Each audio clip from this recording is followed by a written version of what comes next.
the global centre, if you wouldn't mind, during this presentation, because having arrived here, there are so many acronyms, I don't know what to do with myself. So I'm just going to call it the Global Centre. But this event is also co-hosted by the Red Cross Red Crescent Climate Centre. And we're delighted that they're a co-host because they are working at the sharp end. And they provide a constant reminder in their work and a prompt of why excellence in climate adaptation is so very important. I'm also going to say hello, because we are live streaming. So we're live streaming, so wherever you are in the world, and I'm now talking to you directly, hello. We're very pleased to have you with us as well. Hello. So let me introduce you to our cast of thousands.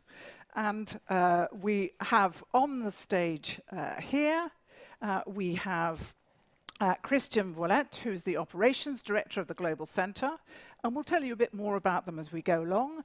Richard Klein, who's a Senior Research Fellow at the Stockholm Environment Institute and very involved in the Global Centre. Then we have Craig Davies. I hope I'm looking at the right person. Phew. That's Craig Davies, who's the Senior Manager of Climate Change Adaptation at the European Bank for Reconstruction and Development. I'm going to try not to call it IBRD, because that means something entirely different in science. So then we have Barney, sorry.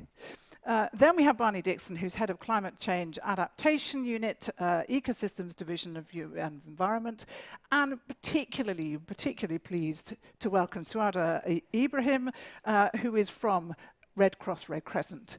So pleased you're here. Thank you for coming. And actually, why I'm particularly welcoming you is because one of the key features of the Global Centre is that they bring many actors together. It's not just scientists or just government, it's many actors, and NGOs are a very important part of that. So thank you for being here. And finally, and not least, Henk Ovink, who's Special Envoy for International Water Affairs for the Kingdom of the Netherlands, and Sherpa. I do love, it's a great title, Sherpa, for the UN World Bank. So let's start then with Christiaan, who's going to tell us a bit more about the Global Centre and why it was set up.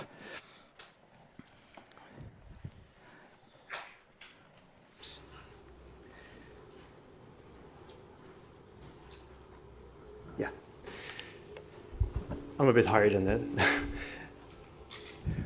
So, it's a great pleasure to see you all here.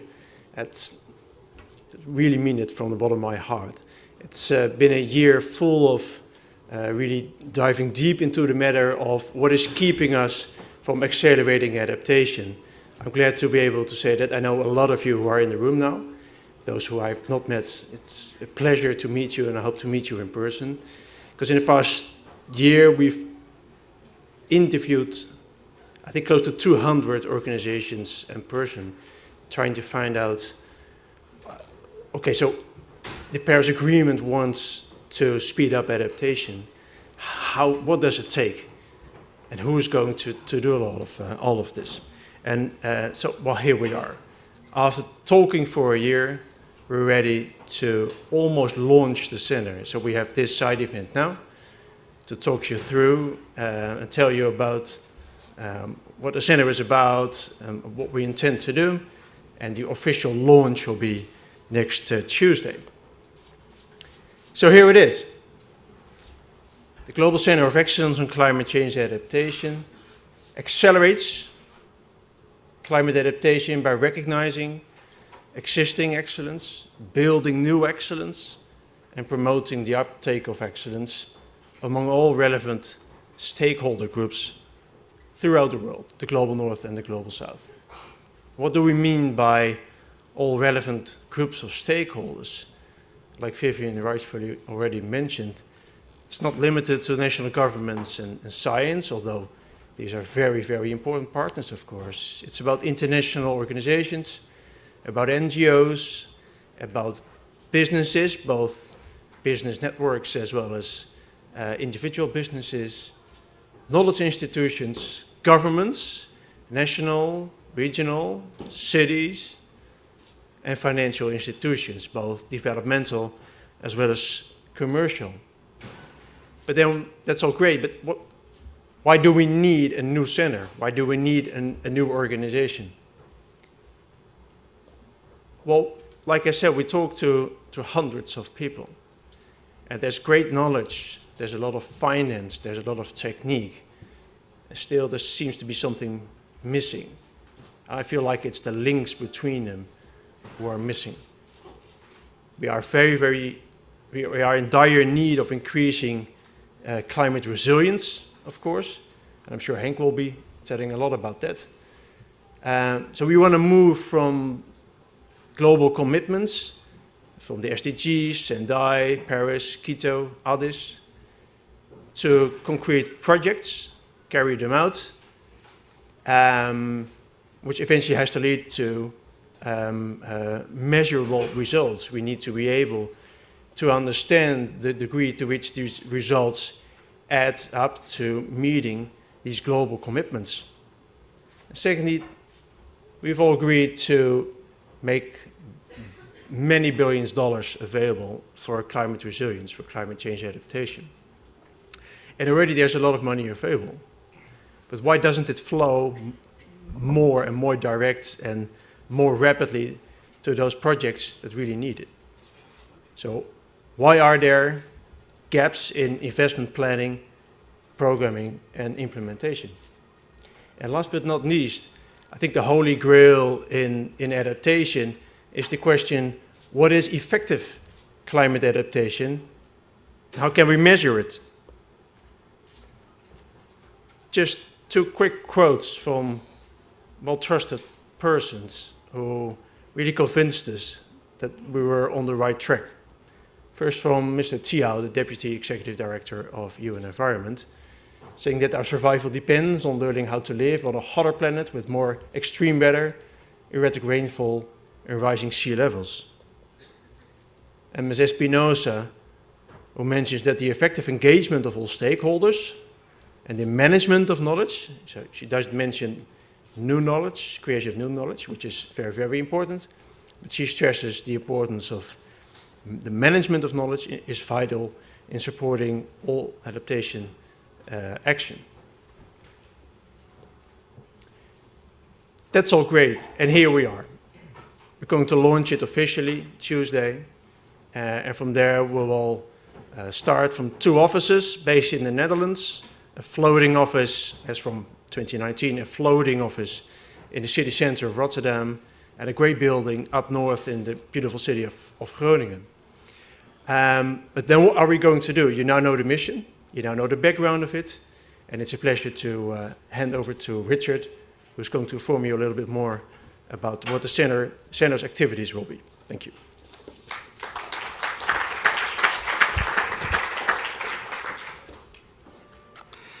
Good afternoon. It's a pleasure for me to be here as well, and thanks, Christiaan, for laying out the groundwork, not only in the past 5 minutes, but really in the past year and a half. Your work is really much appreciated by, I think, all stakeholders involved. Now, what do I do next? One of these buttons, right? No, that's the wrong one. How do I go forward? There we go. Okay, so it's called a Global Center of Excellence on Climate Adaptation. Now, why this name and why excellence? There are global centers of excellence that claim that they are the ones who are excellent. This global center of excellence does not claim that itself holds all excellent knowledge, but rather that it goes out and, as it says, recognizes, builds, and promotes excellence that exists and should exist around the world. Now, how do we do that? How will excellence, how will that be addressed and defined within this? I'll go through that in a few minutes before then the next speakers will speak in more detail about some of the thematic groups that have been identified. I think this is a very simple, but I think quite illustrative diagram of how adaptation knowledge was thought to inform adaptation decision making. If only you knew what the problem was, then the solution would automatically follow. So there was a lot of emphasis on trying to understand risk and vulnerability and communicating that to decision makers, like, so this is what the impacts would be, this is what you are vulnerable to, without really understanding how that would affect decision makers and people within countries and communities. So that linear model of going from research to action is really fundamentally flawed. And we've got a discussion brief, and I'll mention that in a minute, trying to explain that in more detail. What we try to do is really turn the arrow around. Adaptation action is widely understood as necessary. The Paris Agreement wants to accelerate adaptation action. Now, what kind of knowledge and research and understanding, and I'm not just talking about academic knowledge, isn't actually needed to inform that action? There's been a preparatory committee trying to set up the structure and contents of the Global Center, and this is basically an illustration of how that worked. It's a matrix where the five, I should say, vertical pillars are the more thematic domains. So you've got there deltas, cities, infrastructure and transport, and the food, water, energy and health nexus. And as you can see on the right, there is always scope for more issues to be analyzed. But I think the added value is really brought by the horizontal cross-cutting issues, which, perhaps not coincidentally, are the same ones that we used at the Adaptation Futures Conference in 2016 in Rotterdam. Christiaan didn't mention it, but this Global Center is in a way also a spin-off of that conference. So you can see there the three cross-cutting issues, one having to do with risk management and planning, one having to do with finance and business, and one having to do with institutions and governance. And where they meet, that's of course where the interesting questions lie and where the interesting knowledge can be developed. So taking that one step further, the preparatory group then identified three thematic groups that it will be working on in 2018. And it may well be working on them for a longer period of time, and there may well be new thematic groups being developed later, depending on the questions of stakeholders and the suggestions of stakeholders. So very quickly going through those three, and more detail will be provided later. The first thematic group is about measuring adaptation successes. Are we actually doing the right things? How can we do this? The adaptation gap report of this year that was presented yesterday was very much also looking at that question, and for those of you who were there, the Global Center was involved in preparing that adaptation gap report, and it intends to continue working on better understanding the needs and opportunities to measure progress and success in adaptation. The second one is incorporating climate adaptation in financial decisions. We will hear from the European Bank of Reconstruction and Development, but other funders are also involved, both private and public funders, to not only understand what investment opportunities exist, but also to emphasize the importance of not looking at climate adaptation in a vacuum, but the link between adaptation and many other interests that investors have, as well as recipients of funding. And then third, the scaling up of ecosystem-based adaptation. Ecosystem-based adaptation has been seen, I think, a bit of a niche in particularly the perhaps more powerful adaptation discourse on infrastructure, and particularly in the Netherlands, one would often think of lots of concrete, big water infrastructure that would epitomize adaptation. But there is an important role for ecosystems working with nature to reduce risks and vulnerability, and we'll hear more about that as well. Now, one word about how the center will operate in identifying and in a way also discussing excellence.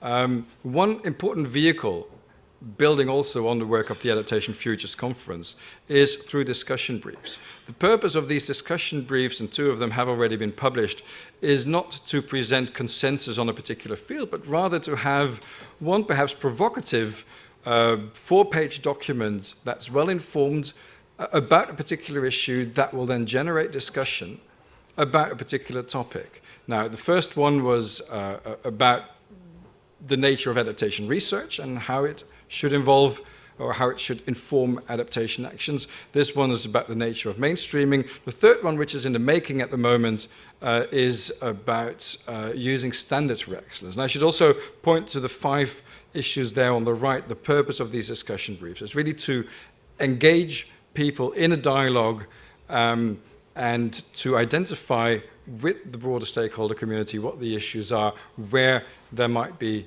different views or similarities in moving towards implementation. The discussion brief in preparation, and as I said, it is in preparation, is looking at the role of standards in recognizing and promoting excellence. It's the author or the group working on this is a gold standard, and many of you will know that a gold standard, of course, has a long track record in developing standards on the mitigation side of climate action, but they're increasingly interested in looking at the adaptation side and the link with SDGs as well. Now, that's not to say that they're the only ones who understand standards when it comes to adaptation. ISO is working on this. There are various organizations around the world working on standards. But again, the role of this, or the purpose of this discussion brief, is to bring out a particular perspective and again to stimulate discussion that will hopefully inform the Global Centre and its stakeholders in moving forward, and in particular the 3 thematic groups that we've just mentioned. I won't go into detail about the next steps. I think I should hand over to the next speaker, who is Barney, who will talk briefly about the Adaptation Gap Report, for those who weren't here yesterday. Thank you. Thanks very much, Richard. Indeed. And those briefs are available over there on your way out. Thank you very much. We have very limited time, I'm afraid, for questions today, but we will be taking some questions for at the end. And if you still have questions that you'd like to put, there is the website, and I'm sure Christiaan and his team will be delighted to hear from you and to answer any questions you have. So, Barney, can we now hear from you? Thank you. Good afternoon, everybody. Yes, so I'm Barney Dickson. I work on climate change adaptation with UN Environment. As Richard mentioned, in some ways the genesis of the Global Centre came at the Adaptation Futures Conference in Rotterdam, only really 18 months ago, I think. And I think it's fair to say that the initial germ of the idea came from a colleague of mine within UN Environment. However, what must also be stated is that that was just a very sort of initial germ of an idea. And it is the Netherlands government and the Ministry of Infrastructure and Environment, as it then was, that has really sort of taken this and run with it and turned it from just a little bright idea into something where in a few days we have an official launch event. So on behalf of UN Environment, I'd like to say many thanks and congratulations to the Government of Netherlands for getting us this far so quickly. And UN Environment has been involved in that process over the last 18 months as a partner in the process, and we look forward to continuing to play a central role in the operation and further development of the centre.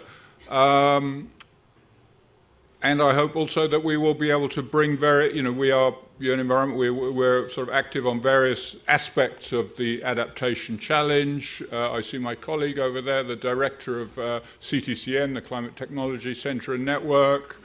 We run a number of other initiatives, and I hope we will be able to bring them, along with you bringing your own initiatives and areas of work into the work of the centre in a sort of mutually supportive way. So, however, I was billed as speaking here about the Adaptation Gap Report. Earlier this year, when we were working within the preparatory group of the Global Centre, we had this was probably a Dutch idea actually, that we should think of some very initial products which we could, the Centre could contribute to working with partners in order that they could then be developed and presented by the time of this COP. One of those ideas, luckily for me and luckily for UN Environment, was that the Global Centre would support this year's Adaptation Gap Report, of which I have a copy here. And so, we're very grateful for the both intellectual and material, or perhaps just to be even blunter, financial support that the Netherlands, through the Centre, was able to provide for this year's report. And I'll come back to, how I hope that does, it is this sort of collaboration is saying something about how the Centre may work in the future and the issues that it will be addressing. Let me I'm not going to try to summarize this year's Adaptation Gap Report. Let me just make a few points about it. This is actually the third in a series of adaptation gap reports that UN Environment has produced. The first one was a sort of initial overview of the adaptation gap being the gap between where we are now, or where we are on our sort of current trajectory, and where we need to be in terms of building a more climate resilient world. Last year's report focused on the finance gap, the gap between the funding currently available for adaptation and our estimates of what the future needs are. This year's report focused on how we measure the gap, if you like, and in particular how we might measure progress on the adaptation goal, the adoption of which was politically an important component in the Paris Agreement. So this year's report, as I say, looks at how we can make use of, learn from existing monitoring and evaluation frameworks on adaptation and even on other issues, and how we can use them and use information which is being compiled at the national level, possibly being communicated through various forms of adaptation communication under the UNFCCC, in order to aggregate to a global perspective on where we are globally and what progress we are or are not making towards the achievement of the adaptation goal. Why is that important? I think it's important to be able to understand what progress we're making at the national level, in order that countries can then prioritize and plan appropriate adaptation action. It is important, I think, to have a sense of where we are globally, in order that, as it were, that the countries, the many countries which have committed to making emission reductions across the world, also see that the world globally is responding on the adaptation challenges which they are facing now, and which on current projections are obviously only going to increase. Let me just conclude by saying, thinking about how we may continue to collaborate on the Adaptation Gap Report and on that area of adaptation metrics, ways of measuring adaptation risk, adaptation assessing, evaluating the effectiveness of adaptation action, assessing progress on building more resilient societies. I hope that we can continue, that in future adaptation gap reports we'll also be able to work in conjunction with the Global Centre. I think it is already one of the thematic groups which has been established, is looking at defining and measuring adaptation progress. So I look forward to, and we in UN Environment look forward to, continuing to work with the Global Centre, contribute to the future success of the Centre on this and a number of other issues. Thank you very much. Thanks very much indeed, Barney. Let's now move to finance, of course, an absolutely central theme and Barney Dickson. Sorry, Craig Davies.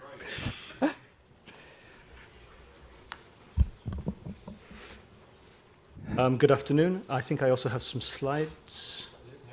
Oh, do I need to do this? Okay, sorry, this may take a moment. There they are. Okay, so good afternoon. My name is Craig Davies. I'm the head of climate resilience investments at the European Bank for Reconstruction and Development. I'm going to try to avoid acronyms. It's a real pleasure to be able to speak here this afternoon. And I think I'd just like to start by telling you a little bit about the organization that I work for, just to set the scene. We are one of the multilateral development banks. We operate in a wide range of countries, everywhere from North Africa to the Middle East to Central Asia. And we have a particular focus on what we call market transformation. We think of ourselves as a transition bank. We're trying to provide finance and technical support and policy advice that helps our client countries to transform their markets to deliver better lives for their populations. And we invest mainly in the private sector. We provide finance, technical support, policy advice to businesses, to other banks. We also finance the infrastructure that's needed for private sector action. And as part of that, we have a very strong focus on climate action. We operate in very many climate vulnerable countries. We also operate in a large number of very carbon intensive countries. So the climate challenges where we operate are very severe. And as a result, we've provided more than 24 billion euros of investment in climate action over the past decade. In 2015, in advance of the COP21, we made a commitment that we would increase this to 40% of our business volume by 2020. And climate resilience is also an important part of that action. We've signed more than 180, approaching 180 climate resilience investments in the last half a decade. That's provided around 1.4 billion euros of dedicated adaptation finance and a total business volume approaching 5 billion euros. So we're providing a lot of finance. Of course, that's modest in the scale of the global challenge, but we are showing that we can scale up the amount of finance that we're providing. And when it comes to market transformation, I think we also need to think about what does market transformation mean as part of the climate challenge? If we want to achieve low-carbon, climate-resilient economies and societies, what needs to change? What needs to be different? How do businesses, communities, governments, regulators, civil society, how do they need to start changing behavior, changing ways of working, so that we can achieve that transformation towards a climate-resilient society? And I think we're very, very pleased to have the opportunity to work with the Global Centre, particularly on their cross-cutting theme on finance, investment and business, because it's a natural place for us to work together in a partnership, but an inclusive partnership that's also open to other partners as we go through this work. Let's just stop and pause for a minute and think about, why are we talking about finance? Why are we talking about the private sector? Why are we talking about businesses? And I think to start answering that question, clearly, to start with, we can all recognize that governments have an incredibly important and central role in the global climate change challenge. And we can see that here at the COP, where governments come together to make very, very important decisions on collaborative global action to tackle the global climate change challenge. The Paris Agreement is an incredible achievement. There hasn't been an international agreement of that scale and ambition since 1945.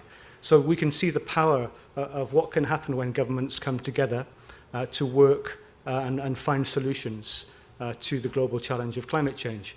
But if we want to see large-scale transformation of the way that societies operate in respect of climate change, if we want to see this market transformation that leads us towards climate-resilient societies and economies, it can't just be only governments. We have to think about how the many, many thousands or hundreds of thousands or perhaps even more of individual businesses, households, farmers, individual enterprises, how can we create the incentives and the systems and the knowledge that will enable all of those independent enterprises and businesses to start taking action on climate change? So we've got to remember that as well as the central and key role of governments, we also have to think about the way that we can put systems in place and incentives in place to encourage the private sector to take action on climate resilience as well. Now, this is beginning to happen. We've seen an important step forward this year. Some of you may be aware that there's been important work on climate risk disclosure led by the Financial Stability Board, which is really starting to make an impact on the way that financing institutions, banks and businesses are thinking about climate risks. It's true to say that most of that thinking is about mitigation risks or carbon transition risks, physical climate risks, which are more in terms of how climate vulnerabilities caused by the impacts of climate change are receiving less attention. But we are beginning to see the entry points for how there could be wider market action on climate resilience. Much, much more work is needed, and that's why the Global Centre is being set up at just the right time. So we think that more work is needed, particularly on, for example, developing metrics that express the risk and the opportunities associated with taking action on climate vulnerabilities. We think more work is needed on how businesses and investors can use climate information and climate intelligence in their planning. And we think that much more work is needed on supporting corporate governance to encourage businesses to take action on climate risks. In my last half a minute, I just want to mention that as a result of this collaboration, we have agreed with the Global Centre that we will be co-organising a major international conference on this topic next year. It's going to take place on the 31st of May at the European Bank for Reconstruction and Development's offices in London, and we will be reaching out to a wide range of stakeholders as we prepare for that event over the coming months. So thank you very much, and I look forward to the discussion later.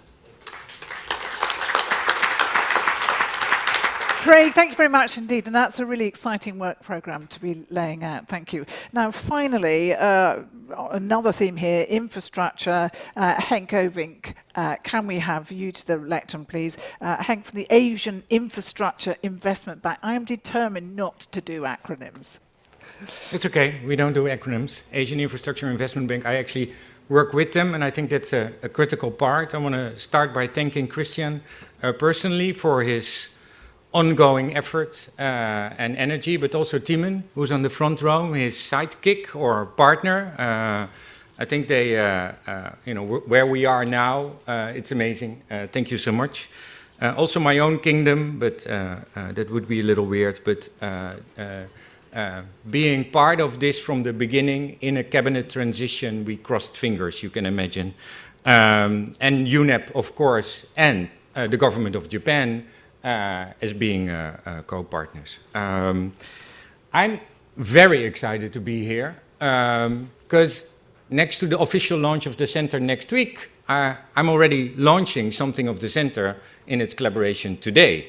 So it's always good to start something, and it's a collaboration that started in a conversation between me and President Jin of the Asian Infrastructure Investment Bank a year ago, where my call was, why are the investors often too late to fund innovation? You wait until the projects are developed, but then they don't make the difference. We started to discuss with his team, and we came up in the end with water as leverage, water as a mechanism for transformative change, using it for resiliency in cities in Asia. Now, we all know everything about water. It's either too much, there's nothing left, or it's causing health issues and all other related problems around the world. At the same time, water bringing those challenges, it's also man's most biggest opportunity because it's connected to all these parts. We talk about energy, but at the core it's water. We talk about food, but there's water. We talk about equity and equality and education and empowerment, and it's water and water and water. So water makes the world tick. That's why the Netherlands has a special envoy for water. But with water, we can also bridge and make the connections to the other SDGs. If we want to reach those sustainable development goals, which we need to, otherwise we will fail, and we will have lost too much. And if we want to get to that Paris Agreement, water is at the core.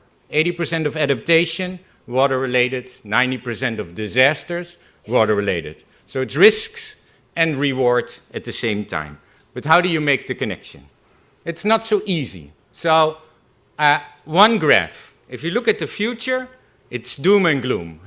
This is your bedtime story for your kids, or not actually, where you say tomorrow is worse. So How do we do this? At the same time, it's also our best opportunity. All these challenges are connected, so it all adds up. But what we do thus far is replicate the past. And with replicating the past, we don't solve tomorrow's challenges. No, worse, we create them. If we do a little better, then we respond to our challenges, disasters. So we're on track. But it means that we don't mitigate. We're not at the heart of de-risking that world. So we have to find a way around it to be proactive, to grasp the opportunities in the future, and be able to innovate and leapfrog. Now, what better place to start than in Asia, where risks add up to the trillions when you think about euros, yen, or dollars, and billions when you think about people. And in our analysis over the last year, getting to a risk map of where the hotspots could be to intervene, we came to the conclusion that in a lot of cities on the coast, on the rivers, where it's about land subsidence, floodings, droughts, urbanization, and so forth, that all come together. And when you find then places with enough capacity, you have an opportunity to intervene. In the conversation with the Asian Infrastructure Investment Bank, almost did it, and President Jin, it was clear this is the place where we can start to innovate. This is also the place where water is at the core for change. Building a better future, being more effective and more efficient, catalyzing forward on the back of this connecting capacity water brings. The analysis brought us a long list of cities. We moved the long list down to 3. So now we have Chennai in India, Khulna in Bangladesh, and Semarang in Indonesia. And we had our first drafting workshop in Singapore in September and scoped them out. And in Chennai, you know, it's a rainwater city with a historical drainage system, and there are more problems. Khulna in the delta, water supply is under threat, and floods is a kind of culture to live with it. And Semarang, the mangroves loss is only one of their bigger challenges, while the city is actually sinking, subsidence. We're 6 partners now, the Kingdom of the Netherlands, the International Architecture Biennale in Rotterdam, Architecture Workroom Brussels, as said, the Asian Infrastructure Investment Bank, 100 Resilient Cities of the Rockefeller Foundation, and of course our core partner and funder thus far, the Global Center of Excellence on Climate Adaptation. That's not enough, those 6, because we want to change the world. We need everyone, we need all of you and a little more, because I actually think you would believe climate change and adaptation and the critical importance of it, but we also would need those that, you know, are still hesitating, you could say. So we call on everything.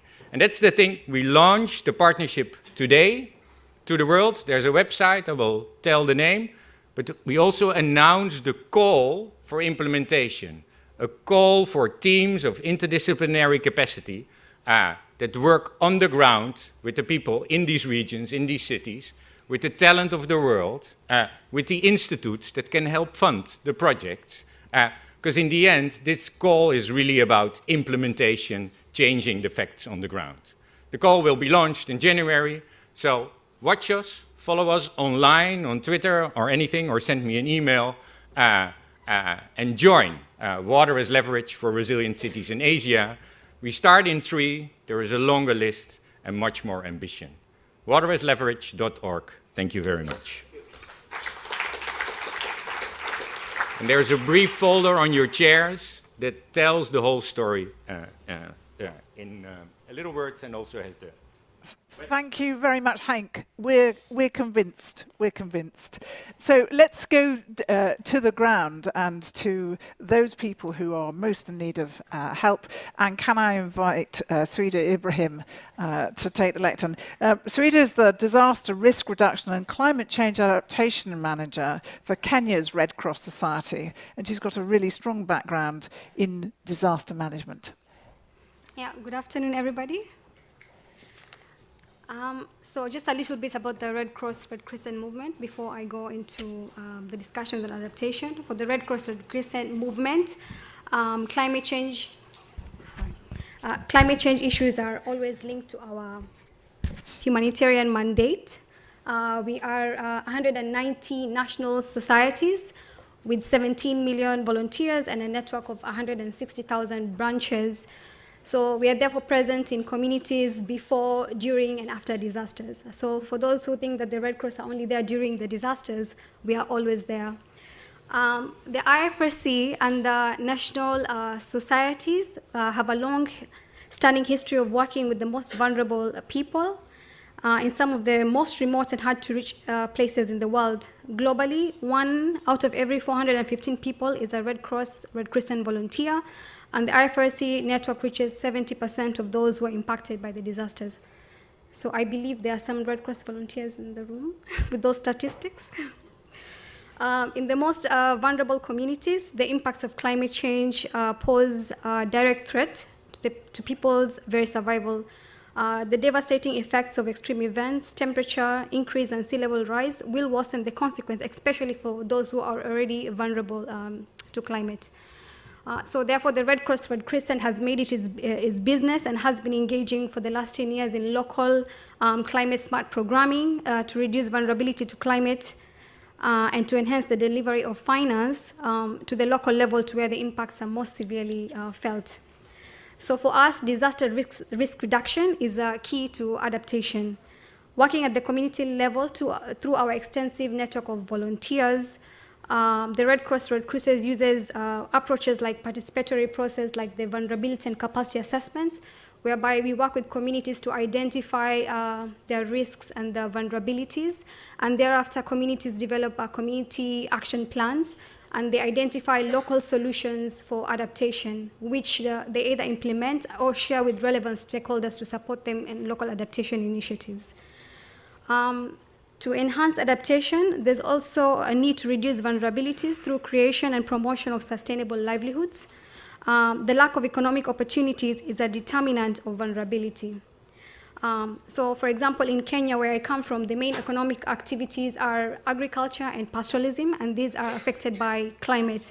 So therefore, as Kenya Red Cross, we are supporting initiatives like watershed rehabilitation, agroforestry, landscape restoration, through integrated programs to promote adaptation.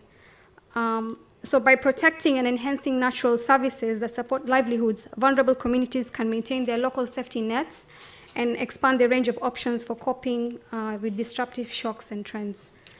We're also saying that for communities to be able to adapt, they also need to anticipate weather and climate in order to protect themselves and their livelihoods.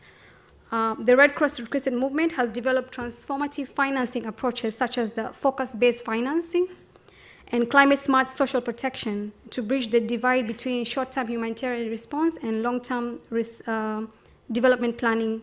The use of focused information to inform early action interventions in the communities has been utilized, for example, at the Kenya Red Cross to benefit communities, for example, taking advantage of the 2016 El Nino forecast for communities to be able to plant in time and take advantage before the La Nina cycle that was in the late 2016-2017. There is need to engage more in dialogues to address public and private investments, to influence existing policies, investments, and practices in order to achieve our resilience vision. For example, big infrastructure investment as dams, for hydropower and irrigation, upstream mining, forest clearance can create risk for our downstream communities. Very often, the perception of local communities are never included in these in the designs of big investment programs. So there is little or no public participation for those who are going to be affected by these investments. So there is therefore need to involve communities or come up with tools with the relevant authorities for risk screening of investments, taking into account vulnerable communities' voice to ensure that these investments do not lead to communities being more affected. In partnership with investors, we can ensure that these risks are reduced. In Kenya, through support from the Dutch government, we're implementing a Partners for Resilience program where the Red Cross, Red Crescent, and the IFRC are also partners. We are keen to scale up community-based approaches to address vulnerabilities alongside the root causes of natural hazards. What is needed is that adoption of integrated risk reduction programs and combining ecosystem rehabilitation with other DRR measures at multiple scales, from the village level all the way up to the wider landscape and watershed. The Red Cross, Red Crescent movement is in a position to raise awareness about the impacts of climate change and support the linking of climate science to action and decision-making that is taken at the local level. So therefore, working with the Global Center of Excellence on Adaptation, this presents an opportunity whereby stakeholders are able to share lessons learned, link with other stakeholders who are doing similar initiatives, and also upscale the approaches in adaptation. It is also a platform for practitioners to share challenges such as measuring adaptation, identifying appropriate interventions that do not result in maladaptation, and integration of adaptation in key policies and strategies. Streamlined approaches and measurement will enhance the efficiency in achieving our goal towards climate adaptive communities. So we are therefore, as the Red Cross Red Crescent movement, very happy to be in partnership with the Global Center of Excellence on Adaptation, being a stakeholder, like my colleague just said, that everybody has a part to play in adaptation. And so we all have a role, from government, private sector, to NGOs and civil society organizations. Thank you.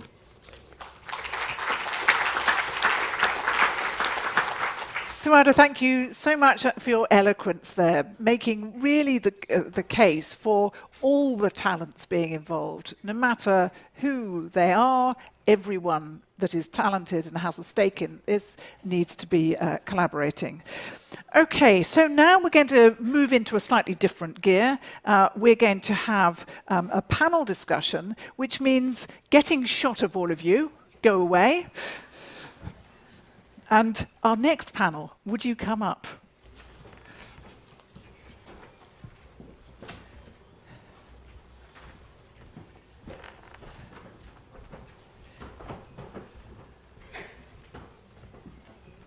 Yes, yeah.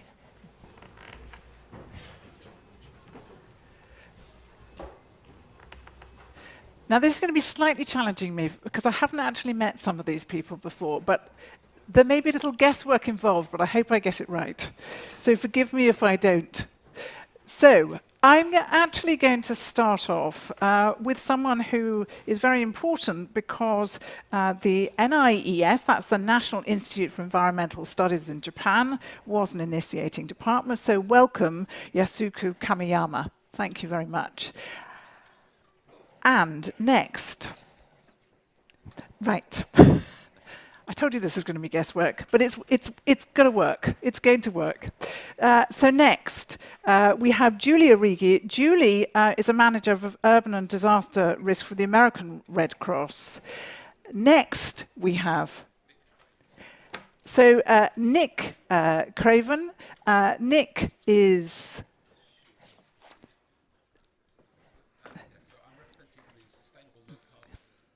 sustainable. This is the thing called SLOCAT. SLOCAT, so yes. Please explain, what is a SLOCAT? I'd be delighted to. SLOCAT is a partnership for sustainable low-carbon transport. So my day job, I have to say, I work for the International Railway Association, but we are a member of SLOCAT. So SLOCAT brings together 90 organisations, including many of the development banks, many associations working in transport and other sustainable transport organisations.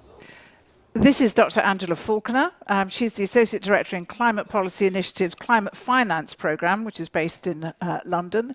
I happen to know very well that this is Salim Haq, who's the Director of the International Centre for Climate Change and Development in Bangladesh. And finally, we welcome back Craig. Thank you. So let me start with a question. I don't know who's going to take this first and who's going to be bold, but why is it so important to measure and assess progress towards adaptation excellence? Explain it to me as if I was your gran who'd never heard of any of this stuff before. Why is it so important? Salim, shall I start with you on that? Well, there are several aspects to this. The first one, which is the general current paradigm, is simply value for money. Money is being spent on adaptation. Those that are giving money for adaptation want to know if it's being spent effectively or not. That's not the only reason for doing it, but that is the prevailing reason why we have so many people working on trying to measure adaptation at the moment. There are other perspectives, like the work that we do at community level. Communities aren't worried about how much money is being spent. They're worried about the impacts that are happening on them and how they can build their own capacities and measure their own capacity building to deal with the impacts of climate change. So there are different kinds of metrics that one might look at for different objectives. But the prevailing one right now is about spending money effectively. And Julie, if you'd come in on that, because presumably the communities that you're so involved with will have their views on that too. And are they often consulted? Yes, thanks. So from the perspective of the Red Cross Red Crescent Climate Center, there are a couple of priorities. One is to ensure that the most vulnerable people are reached, not only reached, but also prioritized in an effective way to reduce the risks that they're facing. And to be able to adequately measure and assess is an important aspect to ensure that those needs are being met. And the other thing to add to this as well is that we're already living in a changed climate, and we're facing extremes today that are very rare in historical record or sort of challenge the humanitarian system. And so it's good to remember that we need to look at climate risks across timescales, including managing the risks of today, and ensuring that we have systems that are able to take early action based on early warnings and deal with those risks. Yusuku. Thank you. Our institute, National Institute for Environmental Studies in Japan, is a research institute which is one of the key partners of Global Center of Excellence on Climate Change, Climate Adaptation. And we are now developing a kind of intellectual knowledge platform called the AP-Plat, which is going to be launched by 2020. And there we are going to come up with data according to what kind of climate impact is likely to occur in the Asian Pacific region. And from researchers' institute's point of view, assessing adaptation project is going to be really important for us, because in that sense, it's very important for us to know how much our intellectual knowledge we're being able to communicate it to the people there, and so that they know how they can be quite aware of the likely damages they're facing. Angela, you know, climate finance tracking is your particular expertise here. What does this drive for value for money and excellence mean for you? Well, yes, indeed. We work with financial institutions and governments around the world to understand how much climate finance is flowing, and also finance towards sustainable development objectives. We have just published a few days ago our most recent analysis on that, and we find that $410 billion of new investments flowed in 2015-2016 annually to address climate change mitigation and adaptation. Only 5% of that is going to adaptation, 23 billion. That is admittedly because we don't have good data on the private side on anything that's not renewable energy, essentially. So we're really lacking information on private adaptation about the progress that we're making, and so the centre could make excellent inroads there. We have been seeing on the public side some really interesting developments, though. Whilst public finance has gone down in the last years by a couple of percentage points towards adaptation, we've seen a huge increase from the multilateral development banks, have shot up by 30% on public adaptation. So there's a lot of volatility going on. Financing of national development banks on adaptation has gone down. So there's quite a mixed picture. And what we see on the public side of adaptation finance at the moment is a real focus on water. About 50% of the finance is going towards water projects. Thank you, followed by land use, and then on disaster risk management. But certainly there are huge gaps. Craig, do you want to come in on that? Because, you know, have metrics in particular been a problem to you in your work? I think we agree that metrics are hugely important. There's an old adage, if you can measure something, then you can manage it. And I think that's the attraction here, that if we can come up with workable, robust metrics for adaptation, then it should enable us to ensure that not just our finance, but our efforts are directed towards the interventions that have the greatest impact. I think it's more challenging for adaptation. Adaptation is very context-specific by its nature. So, for example, our colleagues who work on mitigation, they have great metrics like tons of CO2, tons of carbon dioxide equivalent, which they can use to compare a wind farm with a cement factory modernization. They're great metrics because you can compare very different projects, and they're also aggregatable, so you can add them up to see what your portfolio is doing, or even to make policy decisions. Where do you get the greatest bang for your buck? Where do you get the greatest outcome for your investment? So I think we are on the track towards working on developing those kinds of metrics for adaptation. It is much more challenging. I think just to pick up where Angela left off, tracking finance is hugely important, but we've got to move past the current situation in which we only track inputs on adaptation, because that's completely one-sided. As well as tracking the inputs, we have to find ways of reporting the outcomes, because it's already becoming a little bit strange that we are counting the amounts of money that we're committing for adaptation, but we're not able to count or report the results of all that finance. And we've got to move on from that quite quickly and come up with metrics that can answer those questions. And Salim, presumably that's very difficult when one community has a very different idea of what's important and what's a great outcome for them to another community. Well, that's always going to be the problem of adaptation measurement, because it is so context specific. One place is very different from another. But there are ways of bridging that gap, and my view of how we do that is to use human beings as the unit of measurement.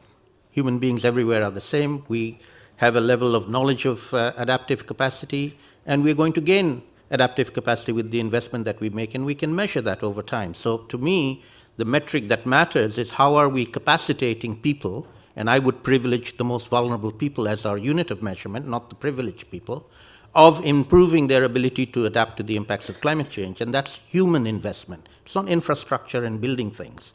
It's investing in humans. I see a new acronym coming for a new metric very, very quickly, but it's obviously the symbol is going to be a human. We know that the symbol is right. What about in the transport sector? I mean, your members are, almost 100 of them. Yeah, so just some reflections from perhaps the railway sector, which I know quite well. Measuring adaptation is really important for driving the right performances. And if you look at it from a regulated system where typically the railways are, the government were very used to setting performance criteria over 3 or 5 or longer timescales, but it's much more difficult when it comes to adaptation.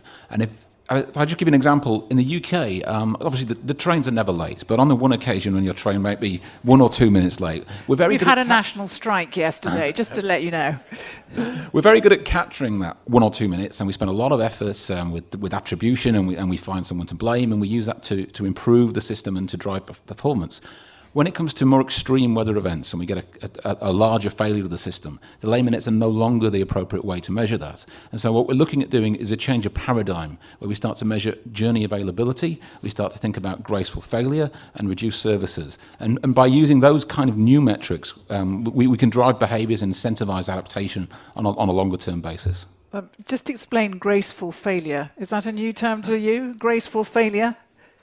Graceful failure. So what we hope to do is so imagine if you have a period of very heavy rainfall, our drainage system is not up to it. We end up with flooding on the tracks. We do not try to run the normal high-speed service through that track. What we do is we go back to a fallback system, to a reduced service. We run our trains at a lower speed. We can offer a safe service with reliability. People know when they're going to arrive, and they know when the trains are going to leave. So by offering a lower level of service, we can provide certainty rather than a more catastrophic failure, which we have some bad experience of in the past. You heard it here first, graceful failure. Right. Just listen for that as an announcement. Not leaves on the line. Today is a graceful failure day. Let's move on slightly. What do you all see as the challenges and opportunities in assessing this kind of progress? Who wants to take that? Yeah, thank you. From the aspect of researchers that give us the data on impact of climate change, is how you're going to consider that timeline of the adaptation, because the impact is going to change. It's quite dynamic, and when you assess the adaptation project, I think you have to see whether you want to adapt to the quite a near-term future, like 10 or 20 years, or are you going to see a more long-term, slow onset events that might happen in the next 50 to 100 years, and the project which you want to implement is going to be quite different according to how far you're going to see into the future. And I think that's one of the challenges when you want to assess adaptation project. And that's a particular problem on those on the finance side, because the imperatives are always for quick wins, short-termism. How do you get over those difficulties of those short-term kind of time frames that people want to see their investment returned? Okay, so I think that there's a wider sort of question here around how is the financial sector regulated? How do investors perceive risk? How are investors accountable to their shareholders, accountable to their shareholders? So I think there that there is the challenge from that point of view is coming up with systems of incentives that incentivize, that encourage investors to think more clearly about climate risks, not just in the short term, but also in the longer term. I think at the moment we don't have the right tools and instruments that enable investors to do that. I don't think I fully accept the assertion that investors are only interested in short-term return and short-term risk. I think there's a whole, if you look at pension funds, for example, they're very, very, very interested in the long-term viability of their investments, because people's pensions 50 years from now will need to be paid out of the investments that they're making today. So I think if you look across the whole sort of universe of investors, asset funds, etc., pension funds, you'll find that there are lots of investors who are really worried about these long-term risks and really worried that they don't have the tools to understand and manage those risks at the moment. So there is a huge amount of work to be done. I think that we can start seeing a few baby steps at the moment in terms of a growing focus on risk disclosure. We've even seen a country like France pass specific legislation. It's Energy Transition Law, Article 173, that requires all French banks to disclose climate risks in their portfolios. These are the first baby steps of something that we need to encourage to keep growing. So which was going to go first? So I'm not going to talk about finance, because to me finance is not really the issue. The bigger issue is that we are already living in a climate changed world.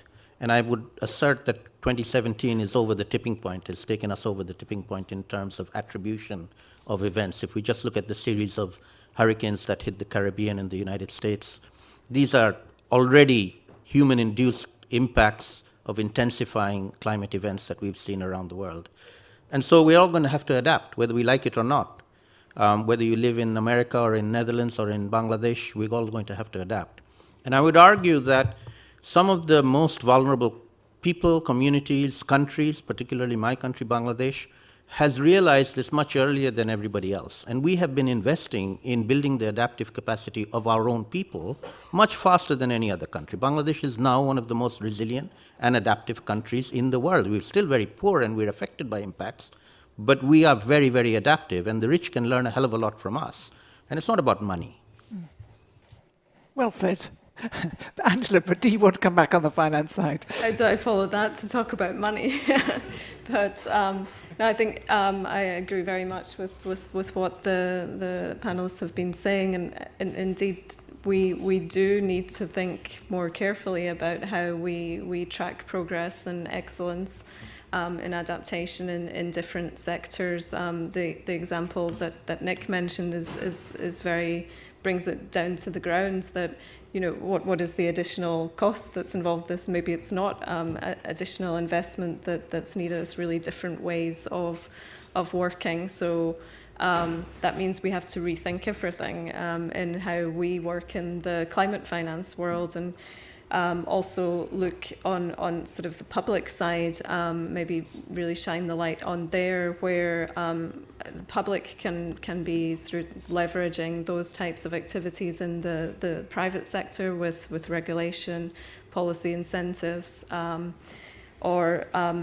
activities like the Centre of Excellence to really improve knowledge that's available in different sectors. But I think I can see sitting in London and going to different events with investment managers that manage portfolios of pension funds, but also more short-term, thinking that they are starting to consider these issues, and with the task force and disclosure, understanding and starting to report on climate risk. The point is then, how does it move beyond that to actually having impactful investments that influence on improving resilience as well? So would you say, in fact, there are also opportunities here, really? It's not just about challenges, there are also opportunities to not just change things for climate adaptation, but to actually change some of the systems of banking and other systems that we have in place. Absolutely, yeah. Anyone else on finance? Julie? No. On the topic of the challenges and opportunities of measuring adaptation, I would just highlight that the report, which Barney from UN Environment mentioned earlier, has a great overview of some of these challenges that are faced. And I would really suggest people looking at there things like feasibility, coherence, transparency, etc. And another challenge then that I would add to that is the inclusion of non-state actors in sort of how we measure progress towards adaptation, and that is also quite critical. So, you know, private sector, civil society, communities, individuals, how do we capture that in sort of measuring this adaptation? Just to give one example, like the Indonesia Red Cross, for example, they just recently planted their 1 millionth mangrove seedling. And at the same time, they're working on coastal resilience with another of our Red Cross centers, the Global Disaster Preparedness Center and the Nature Conservancy and city governments.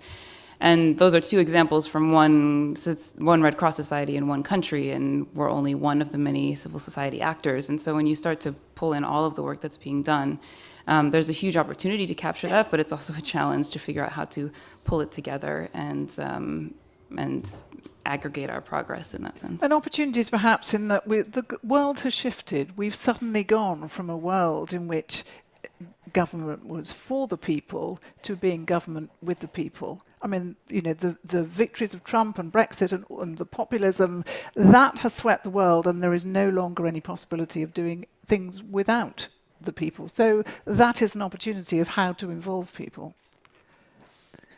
I was going to ask you, before we go into the audience, because I'm sure that you've got some questions, is really a very specific question for you all, is how do you see the Global Centre contributing to global goals on climate adaptation? Salim, let's start with you.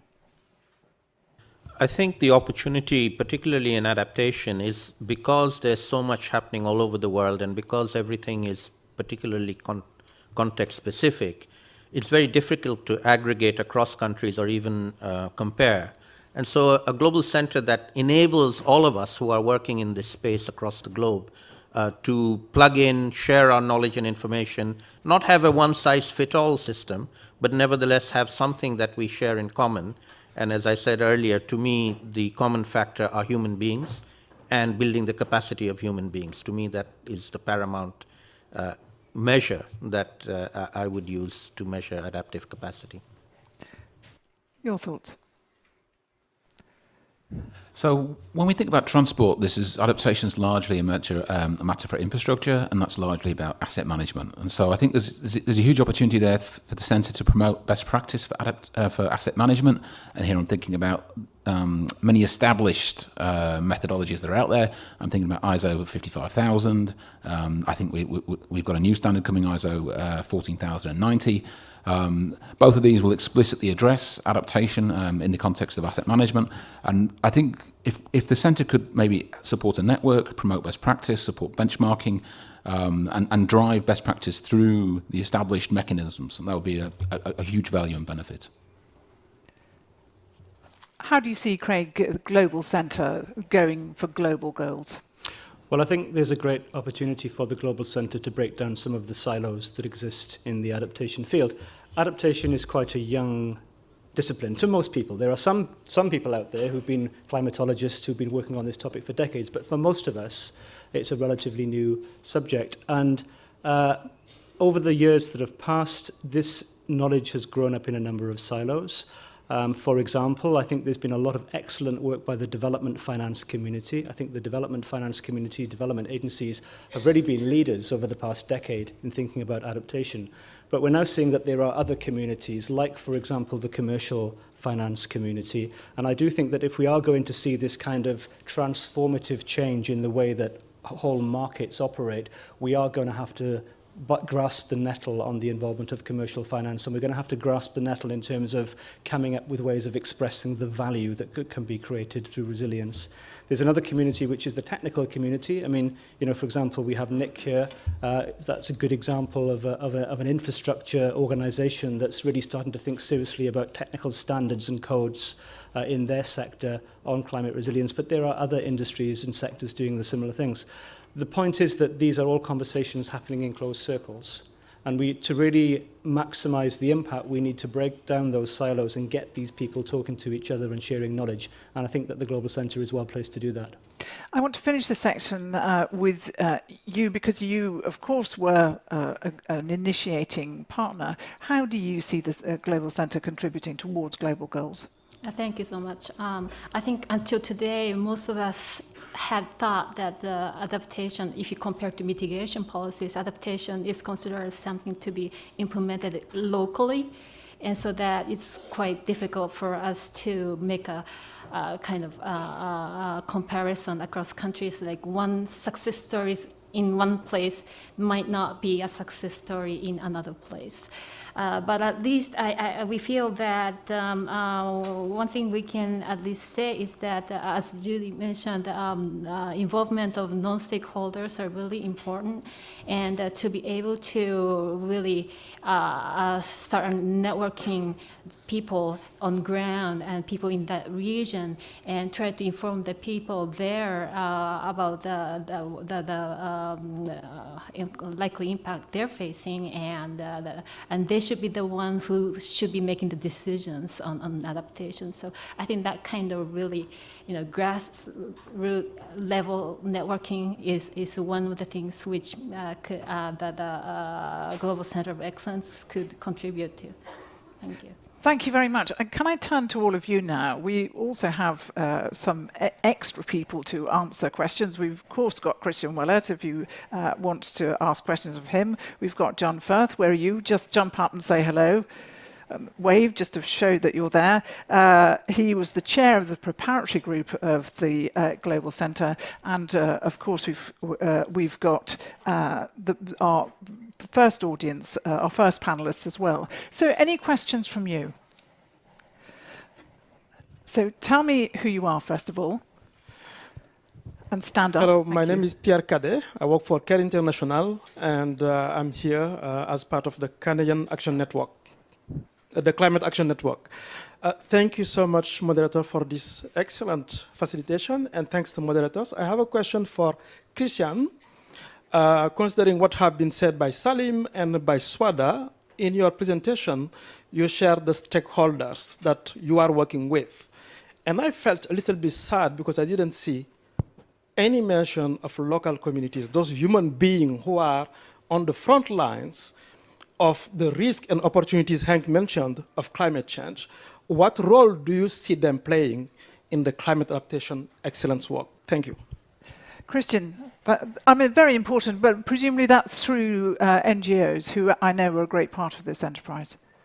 In the end, it's all about people. So we definitely need to take in that perspective of communities. We need to make sure, perhaps we can exchange some views on that, on what the best way is how to deal with that. Is that through local governments? Is that through NGOs? Is that through small businesses? Is that done through financial inclusion mechanisms? We're open to ways to explore that, but I strongly feel with you that should be one of these perspectives that we should be taking into account. And presumably different solutions in different places. Like was said here, adaptation is highly contextual, but there are commonalities. So there's not a one-size-fits-all, but it's also, on the other hand, not always a tailor-made approach. There are commonalities. Other questions? So there are two over here. So let's start with the gentleman with the white shirt. No, it's a blue shirt, sorry. It's kind of white and blue. Michael Mullen, OECD. I was just wondering, and something that's kind of implicit in this panel discussion, is the competing views of what is excellent adaptation, and what our panelists think the centre's role should be in either bringing together those different views or saying, this is the better view for these contexts. That's a very, very good question. Christiaan, I'm going to bowl that to you. Well, that's easy. The operations director can just try and fit everything in. But Richard is one of the people that may be best suited to answer a thing like that. So it's also my role, just to... Yes. There's a bit of pass the parcel, but that's a critically important point. So thank you for. Well, this is what the centre does. That you take in a question, and then we divert it to the expert. You can see that Christiaan is really the right person to direct. He's very good at delegating. No, Michael, it's a good question. I don't think we've actually talked about excellent adaptation. It's not a competition. What is important is excellence that informs adaptation. That means excellent knowledge. It means excellent practice. It means, you know, whatever it is that can inform the decision-making process. I can say a lot more about this, but I think we want to hear more. But you know, let's not pretend that there is, you know, there's good adaptation, bad adaptation, and we pretend to be the best of the best. No, I mean, what we want is to make sure that the best input into the adaptation process is made available to all who need it. So this is not a top-down process at all. It's not saying this is what excellence is and dispensing the wisdom. It's much more bubbling up, finding out what is excellent and making sure that that's shared. Yes, exactly. What's excellent and what's needed. So I hope we'll be able to demonstrate that in the months and years to come. But just to want to make very clear that, you know, we're not out there to you know, pretend that we're the best of the best. Okay. Question here. And tell me who you are, sir. Yes, I'm Daniel Zimmer from Climate Kick, working on innovation, and I think we are also connected to the Global Center. And thank you, first of all, for the interesting discussions and presentations. I had a reaction where I didn't hear the word insurance, and I was wondering whether it was on purpose, and how the insurance also is connected or could be connected to the Global Center.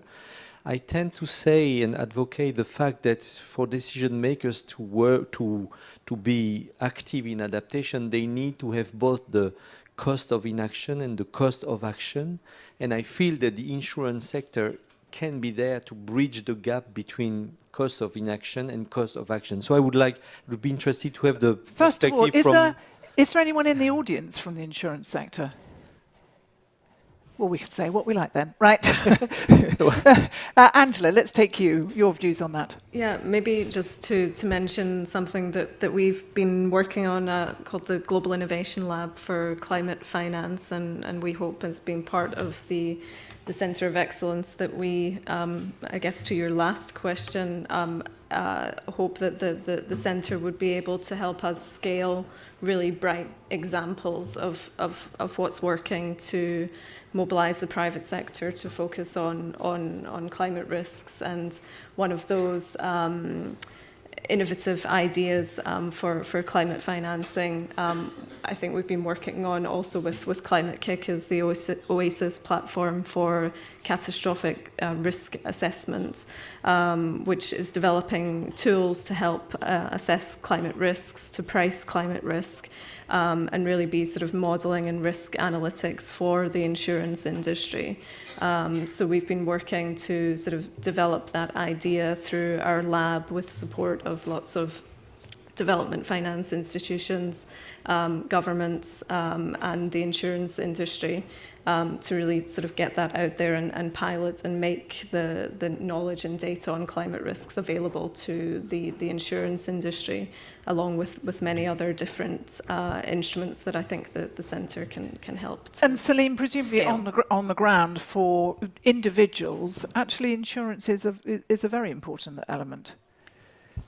It certainly is, but in the context of the Framework Convention and the Conference of Parties we're just attending at the moment, this crosses the line into loss and damage rather than adaptation. Insurance is a means or a tool for dealing with loss and damage once it's occurred.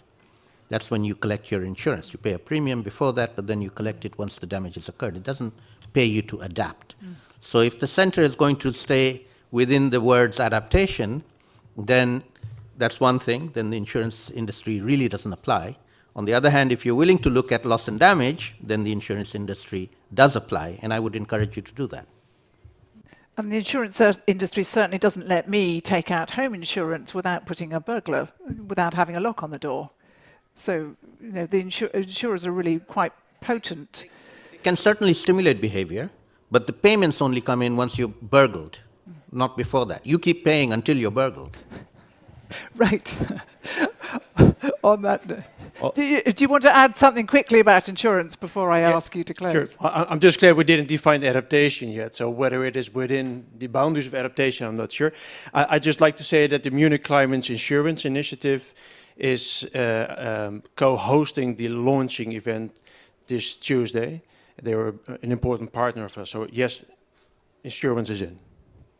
Insurance is in. And would you stay there, actually, Christiaan? Because I just wanted to ask you to close. I wanted to thank our panelists. I wanted to thank our audience also for coming. But I want you to close because, after all, this is something that you've worked on so hard since Climate Adaptation 2017. 16, so long ago already. Luckily, there are years in which there is no Adaptation Futures conference, which gives us a bit of rest. I haven't prepared for this, so I can only be very, very personal, that I'm extremely pleased that we had this session here. We really looked forward for this for a very long time. Very pleased that we will be able to express the global nature of the center, express that this is a platform where discussion can take place. There's absolutely no need for us to agree on anything at any point in time. So bring forward anything and any issue that you may have. We'll try to try and figure it out in some way, taking into account the enormous contextuality which adaptation always has. So just extremely grateful for this opportunity here, to have you all here. Thank you for everyone who has contributed to shaping the center so far. And we are extremely happy to partner with you and to work with you in the near future. And there is a small reception afterwards. Perhaps you have more details than I. There is some food and then something to drink, and it's there until 6 o'clock. Great. Okay. So, thanks. And thank you to everyone.